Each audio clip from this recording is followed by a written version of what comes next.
Happy Friday. You know those We the People petitions at the White House?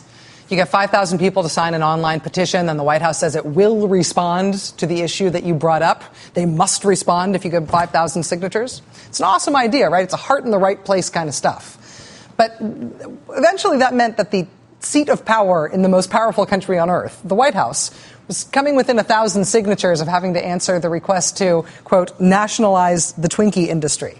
When that happens, it maybe is time to raise the bar in terms of things they must respond to. So even though they started initially with a 5,000 signature plan, the White House eventually upped the threshold to 25,000 signatures. That still was not high-end enough to filter out stuff like this. Invite Neil Bortz to spend an hour talking with the president about tax reform.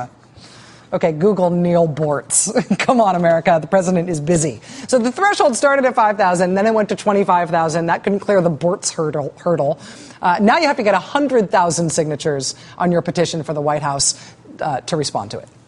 But it was back in the heady old days of only 5,000 signatures that the White House did have to respond to this question. Quote, "We, the undersigned, strongly urge the President of the United States to formally acknowledge an extraterrestrial presence engaging the human race and immediately release into the public domain all files from all agencies and military services relevant to this phenomenon."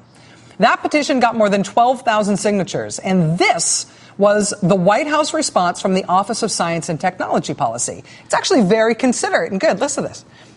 The U.S. government has no evidence that any life exists outside our planet or that an extraterrestrial presence has contacted or engaged any member of the human race. In addition, there's no credible information to suggest that any evidence is being hidden from the public's eye. Many scientists and mathematicians have looked with a statistical mindset at the question of whether life likely exists beyond Earth and have come to the conclusion that the odds are pretty high, that somewhere among the trillions and trillions of stars in the universe, there is a planet other than ours that is home to life. Many have also noted, however, that the odds of us making contact with any of them, especially any intelligent ones, are extremely small given the distances involved. But that's all statistics and speculation. The fact is, we have no credible evidence of extraterrestrial presence here on Earth. Asked and answered, right?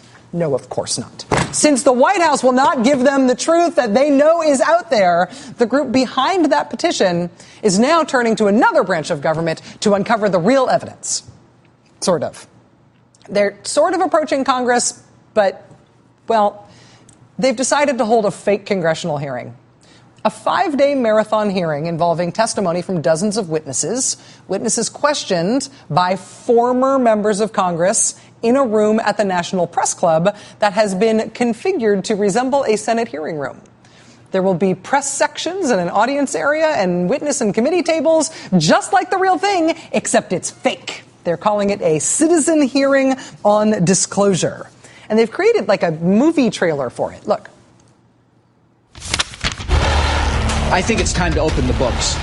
Questions that have remained in the dark, question of government investigations of UFOs. Stop the music, Governor. Did you say the United States government is covering up a history of a UFO sighting in your state?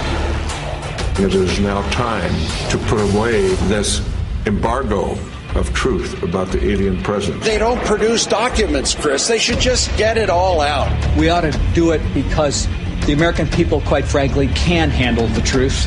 And we ought to do it because it's the law. It's no longer about lights in the sky. It's about lies on the ground.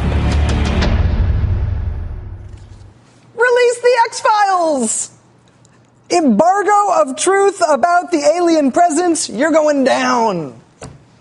So that's the fake hearing. Over 5 days of testimony, dozens of witnesses will talk about strange things they say they have witnessed. They will give their testimony to a panel of members of Congress, former members of Congress, including one former senator, Mike Gravel of Alaska, who once read the Pentagon Papers into the congressional record and did all sorts of interesting stuff in Washington, but who more recently is perhaps best remembered for his long, zen, otherwise inexplicable campaign ads when he briefly ran for president in 2008.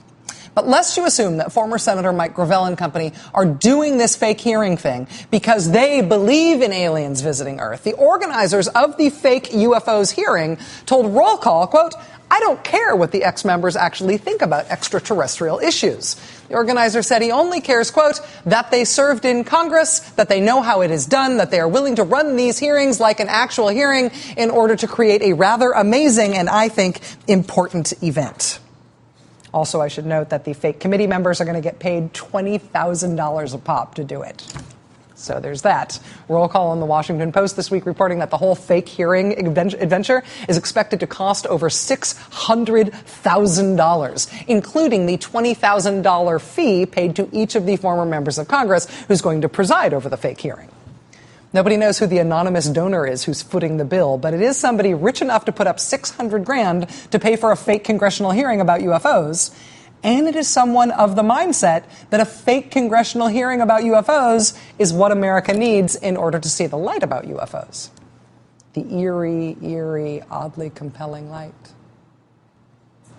Watch this space.